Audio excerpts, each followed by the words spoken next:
معزز ناظرین، ہماری آج کی نشست کا موضوع ہے ہستی باری تعالیٰ، کہ کیا خدا تعالیٰ موجود ہے، اور اگر ہے تو کیا خدا تعالیٰ بولتا ہے؟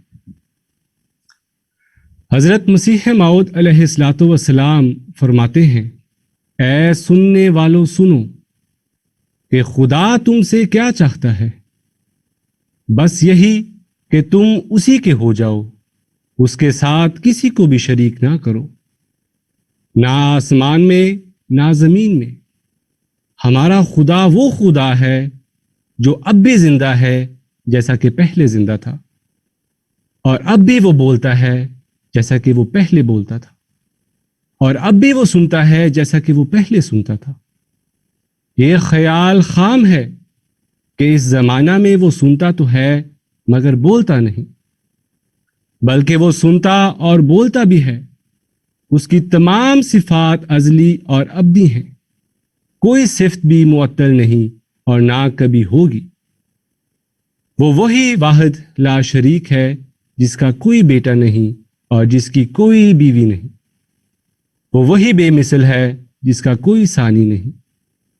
وہ دیکھتا ہے بغیر جسمانی آنکھوں کے، اور سنتا ہے بغیر جسمانی کانوں کے، اور بولتا ہے بغیر جسمانی زبان کے۔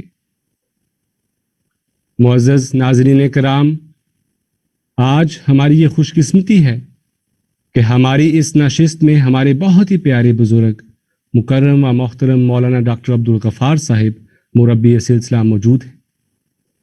آپ کا تعلق پاکستان کے قصبہ لوہدران سے ہے۔ آپ کی پیدائش اپریل 1940 کی ہے۔ آپ کے خاندان میں سب سے پہلے آپ کے بڑے بھائی واحد بخش صاحب نے 1934 یا 1935 میں حضرت خلیفۃ المسیح ثانی رضی اللہ تعالیٰ عنہ کے ہاتھ پر بیعت کر کے جماعت احمدیہ میں شامل ہوئے تھے۔ محترم ڈاکٹر صاحب، آپ نے 1962 میں پاکستان میں میٹرک کی تعلیم حاصل کی، وقف زندگی کیا اور جامعہ احمدیہ ربوہ سے شاہد کی ڈگری حاصل کی۔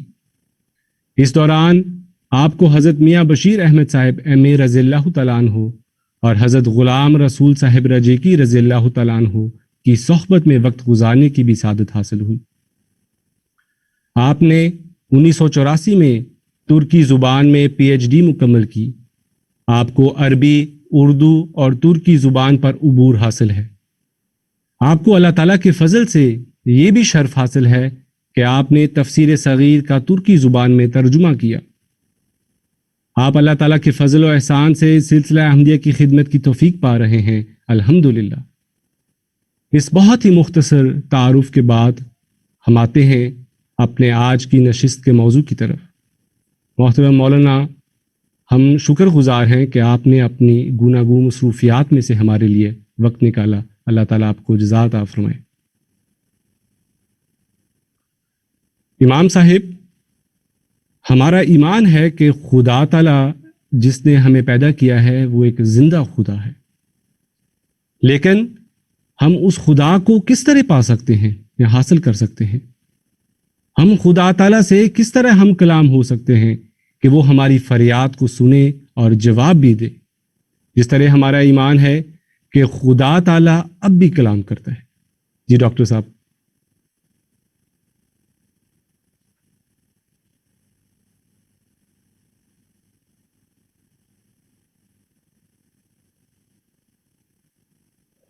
امید ہے میری آواز آپ تک پہنچ رہی ہوگی۔ جی، آپ کی آواز آ رہی ہے۔ جو جیسا کہ آپ نے بتایا، آج کا موضوع اللہ تعالیٰ کے بارے میں ہے۔ عظیم الشان بات ہے، اور مجھے نہایت ہی خوشی ہے کہ آپ نے یہ موضوع رکھا ہے۔ گویا میرے دل کی، میرے اندرونے کی بات کی ہے۔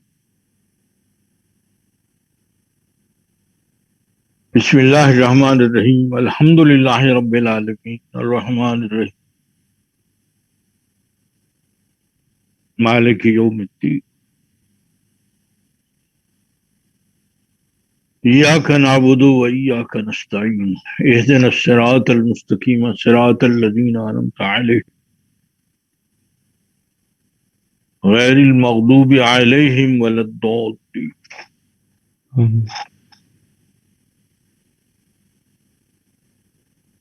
هو الله الذي لا إله إلا هو الملك القدوس السلام المؤمن المهيمن العزيز الجبار المتكبر سبحان الله عما يشركون هو الله الخالق البارئ المصور له الأسماء الحسنى يسبح له ما في السماوات والأرض وهو العزيز الحكيم.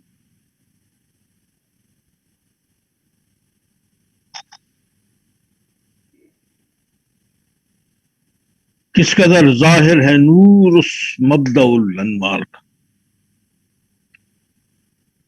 بن رہا ہے سارا عالم آئینہ ابصار.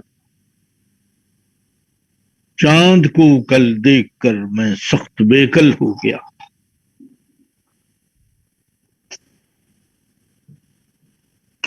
کیونکہ کچھ تھا نشان اس میں جمال حق. اس بہار حسن کا دل میں ہمارے جوش ہے. مت کرو کچھ ذکر ہم سے ترک یا تاتار کا. ہے عجب جلوہ تیری قدرت کا پیارے ہر طرف. جس طرف دیکھے وہی راہ ہے تیرے دیدار کا. چشمہ خورشید میں موجیں تیری مشہود. ہر ستارے میں تماشا ہے تیری چمکار کا. تو نے خود روحوں کو اپنے ہاتھ سے چھڑکا نمک. اس سے ہے شور محبت عاشقان زار کا. تیری قدرت کا کوئی بھی انتہا پاتا نہیں.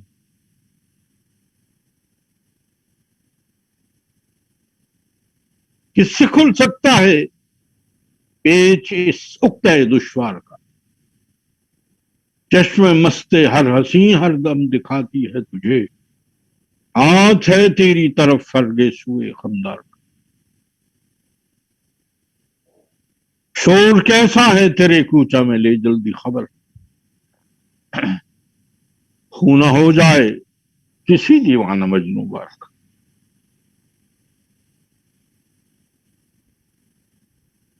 جو ہمارا تھا وہ اب دل بر کا سارا ہو گیا.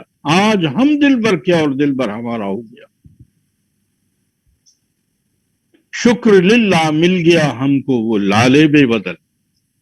کیا ہوا اگر قوم کا دل سنگ خارا ہو گیا. پھر فرمایا حمد و ثنا اسی کو جو ذات جاویدانی. ہم سر نہیں ہے اس کا کوئی نہ کوئی ساتھ. باقی وہی ہمیشہ غیر اس کے سب ہیں فانی. غیروں سے دل لگانا جھوٹی ہے سب کہانی. سب غیر ہیں وہی ہے ایک دل کا یار جانی. دل میں میرے یہی ہے سبحان من یرا. حضرت ابن عمر کہتے ہیں ایک دن حضور صلی اللہ علیہ وسلم منبر پر تشریف لائے اور بڑی عجیب کیفیت تھی. چہرہ بھی سارا جسم. آپ نے آتے یہ آیت پڑھی والسماوات مطویات بیمینہ سبحانہ وتعالی عما یشرکون. قال یقول اللہ. حضور نے یہ آیت پڑھنے کے بعد کہا کہ اللہ تعالیٰ فرماتے ہیں انا الجبار انا المتکبر انا الملک انا المتعال یمجد نفسہ. قال فجعل رسول اللہ صلی اللہ علیہ وسلم يرددها حتى رجف بها المنبر حتى ظننا انه سيخر به. مسند احمد بن حنبل.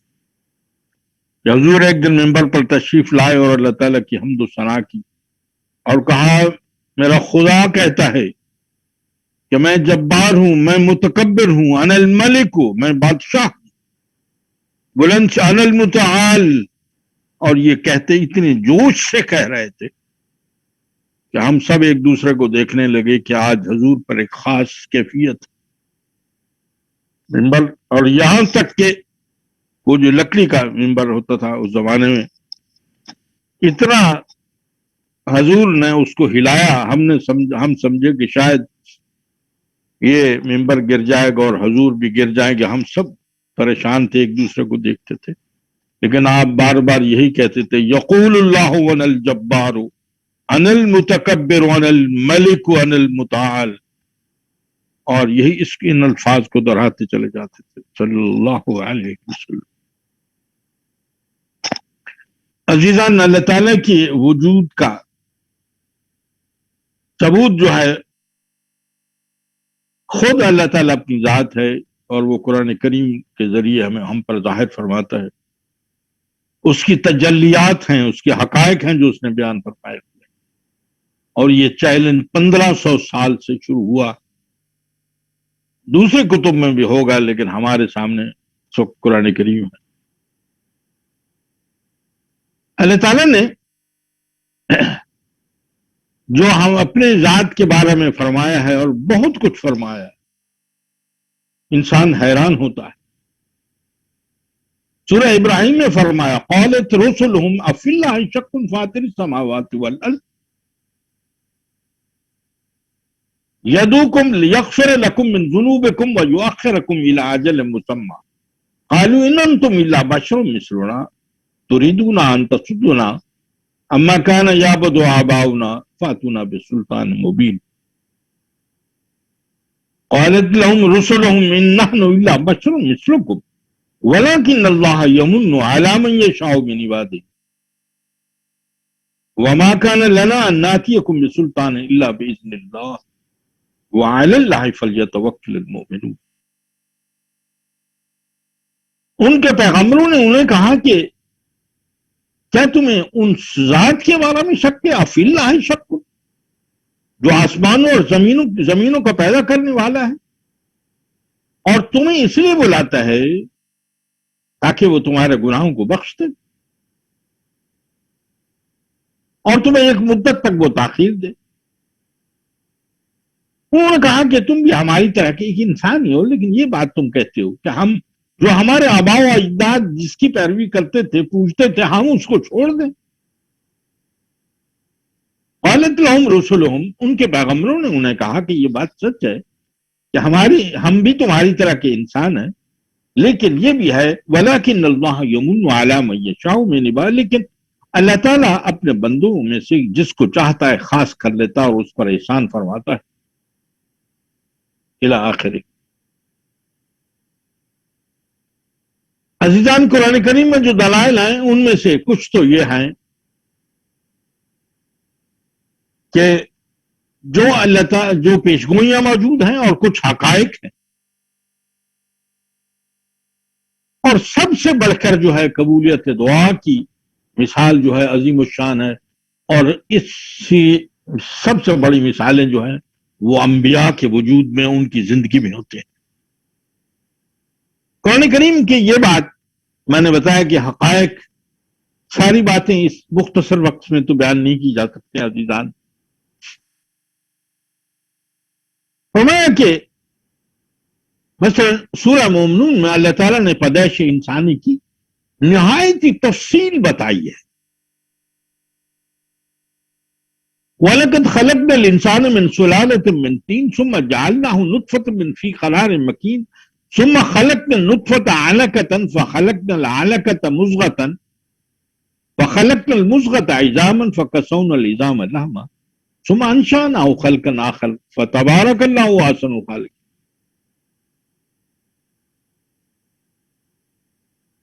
فرمائے کہ پھر انسان کو اللہ تعالیٰ نے پہلے گیلی مٹی سے پیدا کیا، خلاصے سے پیدا کیا، پھر نطفے سے، اور اس کو ترقی دینے کے بعد اللہ تعالیٰ نے اس کو ایک چمٹنے والا وجود بنا دیا، پھر چمٹنے والے وجود کو ایک بوٹی کی شکل دے دی۔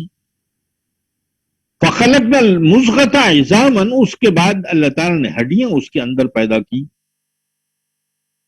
پھر ان ہڈیوں پر ہم نے گوشت چڑھا دیا، فَكَسَوْنَا الْعِظَامَ لَحْمًا، پھر اس کے ایک اور شکل دے دی ہم نے، اور آخر پر کہا فتبارک، دیکھیں فتبارک اللہ احسن الخالقین، بہت ہی برکت والا ہے وہ خدا جو اس طرح پیدا کرتا ہے۔ فرمایا ثم انکم بعد ذلک لمیتون، پھر اس کے بعد تم وفات پا جاؤ گے، فوت ہو جاؤ. ثم انکم یوم القیامت تبعثون، پھر قیامت کے دن تمہیں اٹھایا جائے گا. آج 1500 سال گزر گئے ہیں. دیکھیے مسٹر رونٹن جو ہے میرے خیال میں 100 یا 150 سال پہلے وفات پا چکا ہے.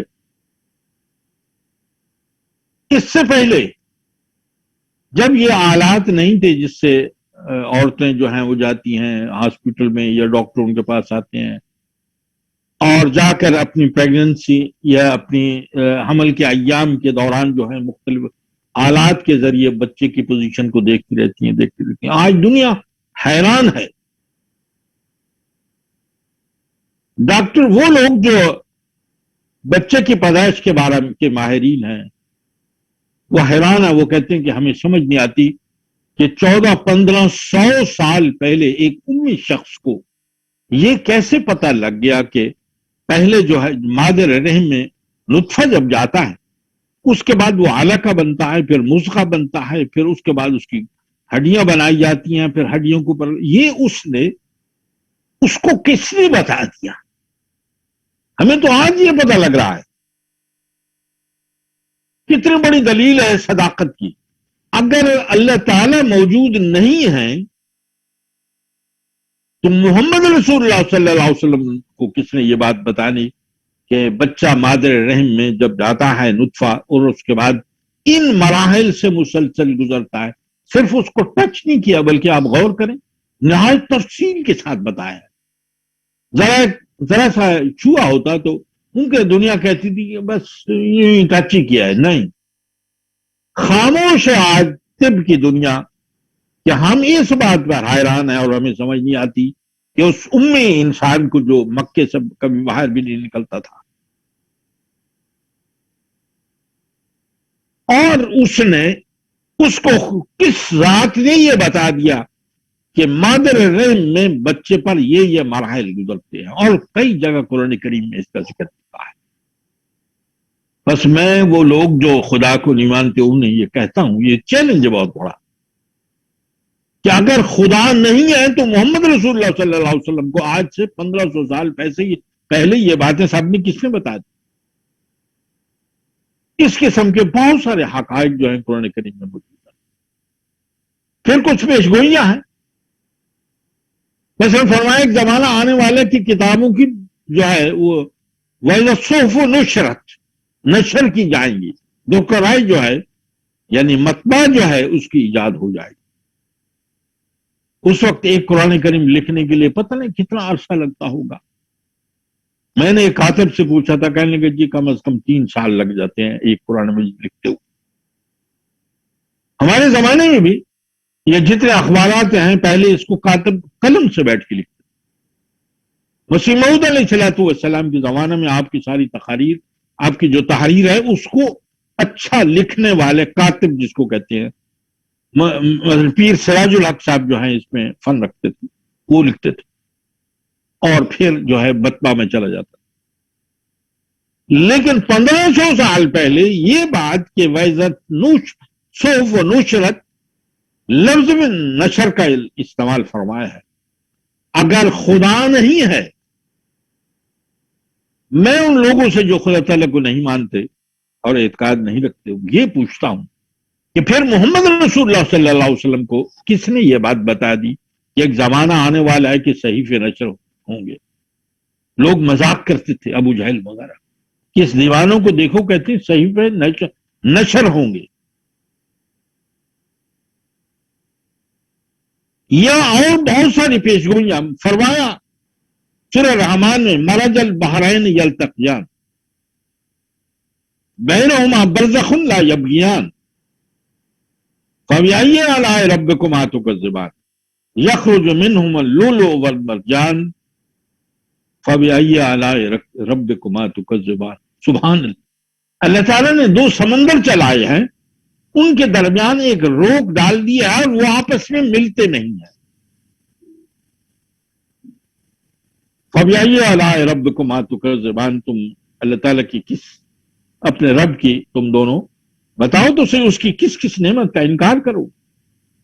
اور پھر اس کی نشانیاں بھی بتا دی ہیں کہ ان میں سے اللؤلؤ والمرجان بھی نکلتے ہیں، یہ چیزیں بھی نکلتی ہیں۔ اب آپ کے پاس دنیا سوچتی تھی، اعتراض بھی کرتے تھے لوگ، اس کی کچھ کئی تفسیریں کی گئیں۔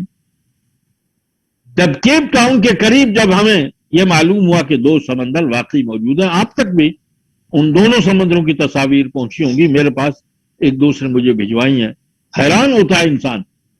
دونوں سمندروں کے پانی کے رنگ بھی مختلف ہیں اور بہاؤ بھی مختلف ہے، لیکن آپس میں ملتے نہیں ہیں۔ فرمایا مرج البحرین یلتقیان، 2 سمندر چلائے، بینہما برزخ لا یبغیان، لیکن ایک روک ڈال دیا، آپس میں ملتے نہیں۔ آدھا گلاس پانی آپ کے پاس آدھا گلاس اور پانی اس میں ڈالیں تو پانی مل جاتا ہے، پانی کی تو خاصیت ہے یہ۔ بعض لوگوں نے یہاں تک مجھے لکھا ہے کہ ایک سمندر کا پانی بہت کم نمکین ہے اور دوسرے سمندر کا پانی جو ہے وہ بہت زیادہ نمکین ہے، یعنی ٹیسٹ بھی مختلف ہیں۔ فرمایا لا یبغیان، وہ ملیں گے نہیں آپس جب تک خدا نہ چاہے۔ بس وہ لوگ اب جب اس کا معلوم ہوا تو دنیا حیران ہوئی کہ 1400 سال پہلے محمد رسول اللہ صلی اللہ علیہ وسلم کو کس نے بتا دیا تھا کہ کیپ ٹاؤن کے پاس اس قسم کا 2 سمندر ہیں جو آپس میں ملتے نہیں ہیں، لا یبغیان بینہما برزخ، ان کے درمیان ایک پردہ حائل ہے، ایک روک حائل ہے۔ اور اسی طرح مثلا ایک جگہ وَإِذَا الْبِحَارُ فُجِّرَتْ، اور اسی طرح وَإِذَا الْبِحَارُ فُجِّرَتْ، اس میں بھی لوگ بڑے مذاق کرتے تھے کہ آپ کی کتاب تو کہتی ہے کہ سمندر پھاڑے جائیں گے اور سمندروں سے آگے بہت ساری نہریں نکالی جائیں گی، کیونکہ سجرت اور فجرت دونوں لفظ موجود ہیں قرآن کریم۔ جب نہر سویز نکلی، ریڈ سی، اور جس نے ریڈ سی اور میڈیٹرینین کو آپس میں ملایا تو دنیا حیران، دنیا نے اپنی آنکھوں سے دیکھ لیا کہ وہ کلام جو اللہ تعالیٰ نے محمد رسول اللہ صلی اللہ علیہ وسلم، یا ورنہ میں پوچھتا ہوں ان لوگوں سے کہ یہ بات محمد رسول اللہ کو کس نے بتا دی کہ ایک وقت آئے گا کہ سمندر پھاڑے جائیں گے؟ بعض لوگ تو طنزیہ انداز میں کہتے تھے تم سمندروں کی بات کرتے ہو، مکے میں پانی کی ندیاں تو بہا دو، میٹھے پانی کے لیے ترس گئے ہیں مکے والے، تم تو سمندروں کو بھی پھاڑے جانے کا تصور بھی نہیں تھا اس وقت۔ اس لیے میں پوچھتا ہوں کہ کس نے محمد رسول اللہ صلی اللہ علیہ وسلم کو، اس امی انسان کو بتایا کہ وہ وقت آئے گا، ایک وقت سمندر پھاڑے جائیں گے اور دوسرے سمندروں کے ساتھ ملائے جائیں گے؟ اور بے شمار اس قسم کی اور بھی بہت ساری پیش گوئیاں ہیں جو قرآن کریم نے بیان فرمائی ہوئی ہیں۔ اللہ تعالیٰ فرماتے ہیں تبارک الذی بیدہ الملک وہو علی کل شیء قدیر الذی خلق الموت والحیاۃ لیبلوکم ایکم احسن عملا وہو العزیز الغفور الذی خلق 7 سماوات طباقا ما تری فی خلق الرحمن من تفاوت فارجع البصر هل تری من فطور ثم ارجع البصر کرتین ینقلب الیک البصر خاسئا وہو حسیر۔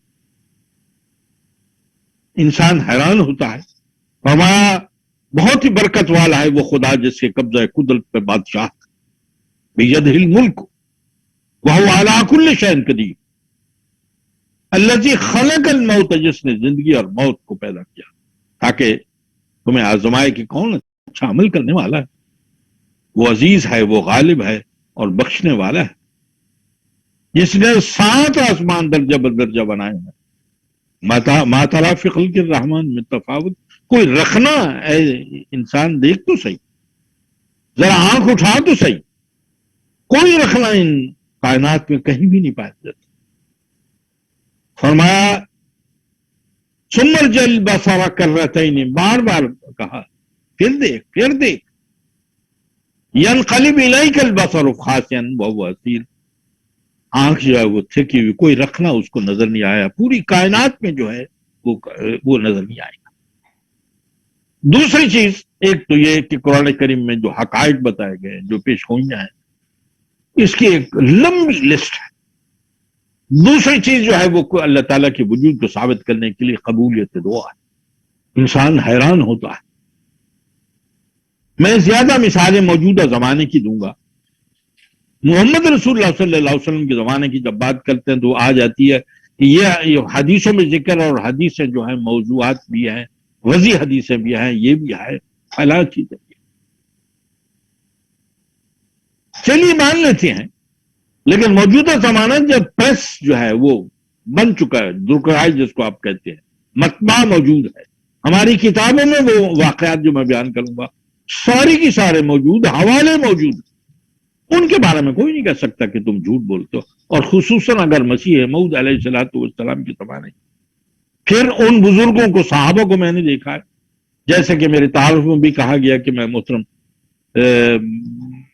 حضرت میاں صاحب, میاں بشیر احمد صاحب رضی اللہ تعالیٰ عنہ کی مجلس میں ہم بیٹھتے تھے, جہاں ہم تشریف لاتے تھے. عجب منظر تھا, جیسا کہ فرمایا قمر الانبیاء ایسے ہی انسان تھے, ظاہر و باطن قمر لگتے تھے, چاند ہی لگتے تھے ہم کو. پھر محترم راجی کی صاحب پاس چلے جانا, کبھی ان کے پاؤں دبا دینا, کبھی گندے دبا دینا, اس طرح آپ کی بات جب سنتے تو انسان حیران ہوتا. وہ حدیث یاد آتی تھی, علماء امتی کا انبیاء بنی اسرائیل. راجی کی صاحب کو دیکھ کر حقیقت یہ ہے کہ یہ حدیث مجھے اکثر یاد آتی تھی کہ یہ شخص جو باتیں کرتا ہے انبیاء نبیوں جیسا ہے. ہاں دعوی نبوت نہیں ہے, لیکن وہ حدیث جو حضور نے فرمائی ہے صلی اللہ علیہ وسلم نے, دیکھو میں نے اپنی آنکھوں سے یہ چیز دیکھی ہے. اگر کوئی خدا نہیں ہے تو یہ کیسے ہو؟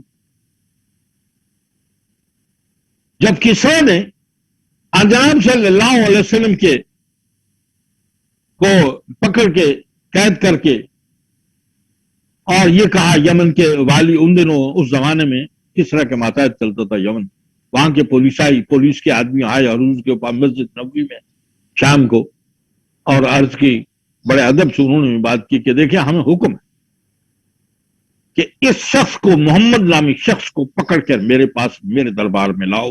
کسرا نے کہا ہے اور یمن کے والی نے ہمیں بھیجا ہے. ابازان غالباً نام تھا اس شخص کا, یمن کے والی. بہرحال جو بھی ہے, آپ نے فرمایا, حضور مسکرائے اور فرمایا صبح بتائیں کہ آپ آرام کریں. ان کو کھانا وغیرہ دیا, بستر وغیرہ دیا. حضور جب صبح کی نماز کے لیے تشریف لائے, نماز پڑھنے کے بعد وہ چاروں پانچوں پولیس کے آدمی حضور کے پاس گئے کہ کیا جواب ہے آپ کا. حضور نے فرمایا جاؤ, میرے خدا نے آج رات تمہارے خدا کو قتل کر دیا ہے. کسرا کے بیٹے شیروے نے اس رات اپنے حقیقی باپ کو قتل کر دیا اور اس کے پر خچے اڑا دیے اپنے باپ کے. اور ساتھ اتنی بات ختم نہیں کی, فرمایا اگر نہیں مانتے تو قریب جو بندرگاہ ہے وہاں چلے جاؤ. مجھے کشفن دکھایا گیا ہے کہ وہاں ایک بندرگاہ پر ایران کا جہاز آیا ہوا ہے, شپ, اس کا جھنڈا بدلا ہوگا, وہاں کے کارندوں سے پوچھ لینا یہ بات. وہ مسجد نبوی سے باہر نکلے اور حیران ہو گئے, کہنے لگے یہ بات بھی کر. وہ پیدل اس بندرگاہ پر گئے اور انہوں نے دیکھا دور سے کہ ایران کا واقعی جہاز جو ہے وہ آیا ہوا ہے اور جھنڈا بھی بدلا ہوا. جا کر شپ میں کام کرنے والے جو کارندے سے پوچھا کہ آج ایران کا, ٹھیک ہے تو ہم سمجھ گئے, لیکن کچھ جھنڈا بدلا ہوا ہے. انہوں نے کہا کہ فلاں رات کو کسرا کے بیٹے شیروے نے اپنے باپ کو قتل کیا. یہ وہی رات تھی جبکہ محمد رسول اللہ صلی اللہ علیہ وسلم کو پکڑنے کے لیے لوگ گئے تھے اور پولیس گئی تھی یمن کے والی کی طرف. وہ حیران اور شستر ہو کر کھڑے ہو گئے اور جھنڈا دیکھا تو بدلا ہوا کیونکہ شیروے کی نشانی تھی. وہ لوٹے اور یمن کی طرف گئے اور ابازان تخت پہ بیٹھا تھا. سامنے کھڑا ہو کر یہ ساری بات جب کہی تو وہ اپنے تخت سے اٹھ کر کھڑا ہو گیا اور کہنے لگا کہ اشہد ان لا الہ الا اللہ واشہد ان محمد عبدہ. اگر اب میں پوچھتا ہوں ان لوگوں سے کہ اگر کوئی خدا نہیں ہے تو محمد رسول اللہ صلی اللہ علیہ وسلم کو یہ بات کس نے بتا دی کہ کسرا کے بیٹے شیروان نے اپنے باپ کو قتل کر دیا ہے؟ لیکن جیسا میں عرض کر چکا ہوں، لوگ کہتے ہیں جی یہ حدیثوں میں لکھا اور حدیثیں ایسی بھی ہوتی ہیں ویسی بھی ہوتی ہیں۔ چلیے، اس لیے میں کوشش کروں گا کہ اس زمانے کی قبولیت دعا کی باتیں وہ رات نہ معلوم محمد رسول اللہ صلی اللہ علیہ وسلم نے کیسی گزاری ہو، لیکن وہ صبح ایسی بھی کوئی شام ہے جس کی سحر نہ ہو، اور خصوصاً وہ سحر جو محمد مصطفیٰ صلی اللہ علیہ وسلم نے کی ہوگی اس وقت، جس میں آپ کو یہ بتایا گیا کہ ان کو بتا دو کہ جاؤ میرے خدا نے تمہارے خدا کو قتل کر دیا۔ اس زمانے کے لوگ یعنی خدا تعالیٰ کی ہستی کے ثبوت کے لیے قبولیت دعا ایک عظیم شان دلیل ہے۔ پہلی دلائل قرآن کریم سے میں قرآن کریم کے حقائق قرآن کریم کی پیشگوئیوں میں بیان کر چکا ہوں تھوڑی سی، صرف چونکہ وقت کی مناسبت سے ہم ٹچ ہی کر سکتے ہیں، چونکہ رمضان بھی ہے، آپ لوگوں کو ممکن ہے بعض لوگوں کو جلدی بھی ہو گھر جانے کی۔ کہنے کا مطلب یہ ہے کہ قبولیت دعا جو ہے وہ بھی ایک عظیم الشان ہے۔ ایک صحابی مسیح موعود علیہ السلام سے بات شروع کرتے ہیں، یہ ساری باتیں میرے پاس لکھی ہوئی ان کے حوالے موجود ہیں، اس لیے کوئی شخص یہ نہیں کہہ سکتا کہ یہ بات غلط ہے، گھڑی ہوئی ہرگز نہیں۔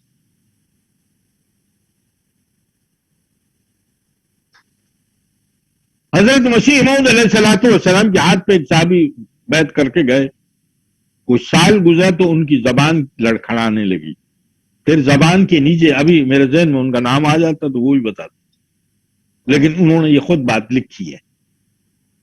میری زبان کے ایک عجیب سی چیز بن گئی گول سی، ڈاکٹروں کو میں نے دکھایا تو انہوں نے کہا کہ اوہو آپ تو گنگے ہو رہے ہیں، اور زبان بھی لڑکھڑانے لگی اور میں گنگا ہو گیا۔ سب لوگ اب گھر والے اور دوسرے تانا دیتے ہیں کہ تم نے دیکھا مرزا صاحب کی بیعت کی ہے، خدا نے تمہیں گنگا کر دیا ہے۔ میں تنہائی میں بیٹھ کے روتا تھا۔ ایک دن مجھے خیال آیا کہ میں قادیان جاتا ہوں۔ وہ کہتے ہیں میں نے چونکہ بول نہیں سکتا تھا ایک چٹ پہ لکھا کہ حضور والا میری زبان گنگی ہو گئی ہے، میں نے فلاں سن 1 سال پہلے بیعت کی تھی، حضور کی دعا کریں کہ اللہ تعالیٰ مجھے شفا دے، کیونکہ میں زبان سے کہہ نہیں سکتا تھا۔ یہ چٹ لی اور جیب میں رکھ لی۔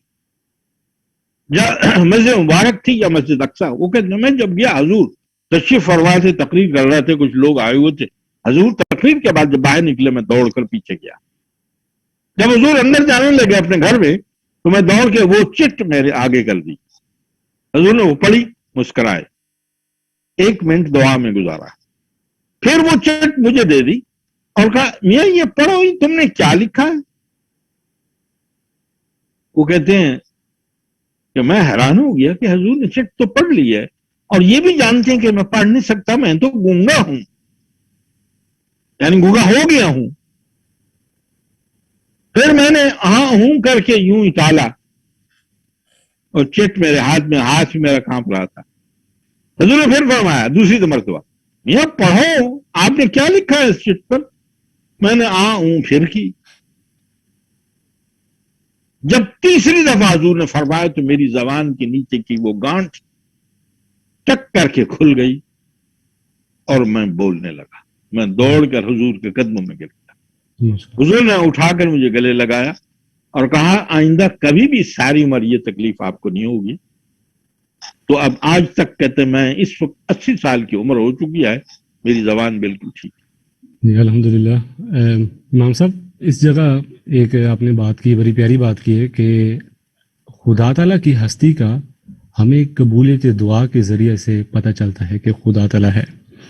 امام صاحب کوئی ایسا واقعہ آپ کی زندگی کا کہ آپ کا خدا تعالیٰ پر ایمان اور پختہ ہو گیا ہو، کوئی ایسا قبولیت دعا کا کوئی واقعہ؟ ایک واقعہ ہم نے آپ کے تعارف میں سنا تھا ایک پروگرام میں، آپ نے وہ جو جامعہ کا واقعہ سنایا تھا کہ 2 روٹیوں کا ذکر کیا تھا آپ نے، بہت ہی پیارا واقعہ تھا کہ آپ نے پھر جائے نماز بچھائی اور دعا کی تو اگلے دن ہی وہ میاں داؤد صاحب آگے تھے، انہوں نے پھر بات کی، روٹی ملی۔ اصل میں میری زندگی بھری ہوئی ہے ان باتوں سے، لیکن مجھے بعد میں خیال آیا کوئی دل میں یہ نہ کہے کہ امام صاحب اپنی بات کرتے ہیں، اس لیے میں ذرا ہچکچاتا ہوں اس لیے میں مسیح اسلام کی اور آپ کے صحابہ کی باتیں آج کرنا چاہتا ہوں، کیونکہ چہ نسبت خاکرہ بعالم پاکرہ میری کیا حیثیت ہے، اس لیے میں معذرت خواہ ہوں. کبھی کوئی وقت آئے تو ممکن ہے کہہ بھی دوں ایسی بات، لیکن یہ بات جو میں کہہ رہا ہوں یہ میں نے خود دیکھی. اب مثلا میں نے عرض کیا کہ راجی کی صاحب کی بات، مسیح اسلام کی ایک دو اور باتیں اگر اجازت ہو تو میں کہہ چلوں. اپنی میں کچھ احتراز کرتا ہوں، جی کچھ بچتا ہوں ان باتوں سے کہ کوئی یہ نہ کہہ دے کہ یہ اپنی باتیں بتاتے ہیں.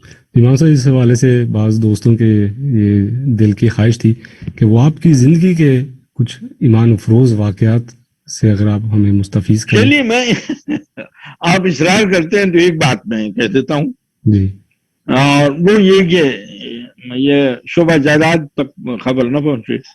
جی اور وہ مجھے کہنے لگے، ان کا فون آیا کہ آپ جو گاڑی ہے بہت پرانی ہے اور اتنے سال پرانی آپ نے گاڑی رکھی ہوئی ہے. میں نے کہا ہاں میں دیکھ بھال تو کرتا ہوں. کہیں گے نہیں واپس ہو جائیں، دے جائیں، 60-70 مبلغ ہو گیا، ہم کس کس کو گاڑی دیں گے.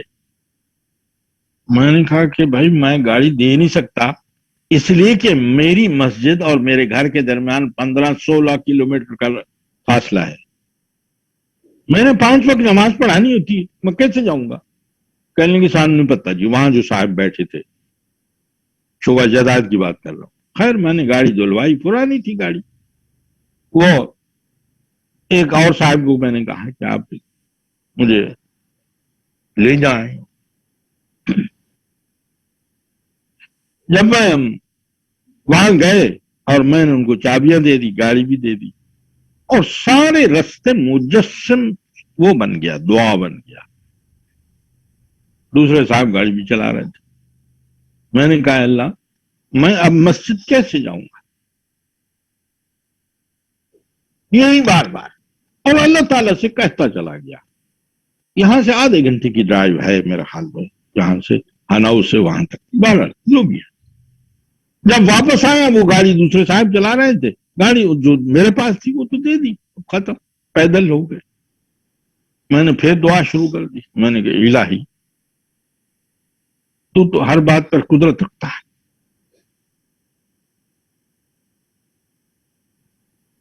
میں تیرے در کا فقیر ہوں. یہی کہتا رہا. جب واپس آئے وہ دوست مجھے اتار کے چلے گئے. میں نے اپنے گھر کے سامنے دیکھا ایک خوبصورت سی گاڑی کھڑی ہے، کالے رنگ کی مرسیڈیز، نئی گاڑی. ماشاء اللہ میں حیران ہوا کہ سن بھی لی اور اتنی جلدی شاید. ماشاء اللہ ماشاء اللہ. میں اندر گیا، گھر والوں سے پوچھا کہ یہ گاڑی باہر کھڑی ہے کس کی ہے. تو ہماری بیگم چابی اٹھا کر لائی، کہنے لگی یہ آج بڑے داماد آئے تھے، انہوں نے آج یہ آپ کے لیے نئی گاڑی خریدی ہے مرسیڈیز کو. ماشاء اللہ. میں سجدے میں پڑ گیا. میں نے ان کو فون کر کے کہا کہ آپ کو معلوم تھا کہ آج جائیداد والی میری گاڑی واپس لے لیں. کہ نہیں ہمیں تو پتہ نہیں ہے، لیکن صبح سے لے کر آج بڑا اثر تھا طبیعت پر کہ ابو کی گاڑی پرانی ہو گئی ہے، ان کو نئی گاڑی اب لے دینی چاہیے. ماشاء اللہ. اس لیے ہم نے خریدی، مل بھی گئی پھر. اور ہم تھوڑی دیر ہوئی چھوڑ، ہمیں تو معلوم ہی نہیں، کہ ہم سمجھے تھے پرانی ہو گئی اس لیے. لیکن میں نے کہا آج ہی یہ کیسے خیال آیا. کہنے یہ نہیں معلوم ہمیں بھی. قدرت سے اپنی ذات کی دیتا ہے حق ثبوت، اس بے نشان کی چہرہ نما یہی جس بات کو کہے کہ کروں گا میں یہ ضرور، چلتی نہیں وہ بات خدا یہی. اب میں درخواست کروں گا کہ مجھ سے ذاتی بات نہ پوچھیں، کیونکہ میں ان بزرگوں کی خاک پا ہوں جن کا میں ذکر کر رہا تھا. ٹھیک ہے امام صاحب. حضرت مسیح موعود علیہ السلام، وقت ہے کچھ کیا؟ جی کافی وقت ہے امام صاحب. اچھا، تو میں یہ چاہ رہا ہوں کہ وہ لوگ خدا کرے سن رہے ہوں جو پوچھتے ہیں کہ خدا کہاں ہے. میں کہتا ہوں کہاں ہے کیا مطلب؟ خدا آج بھی بولتا ہے.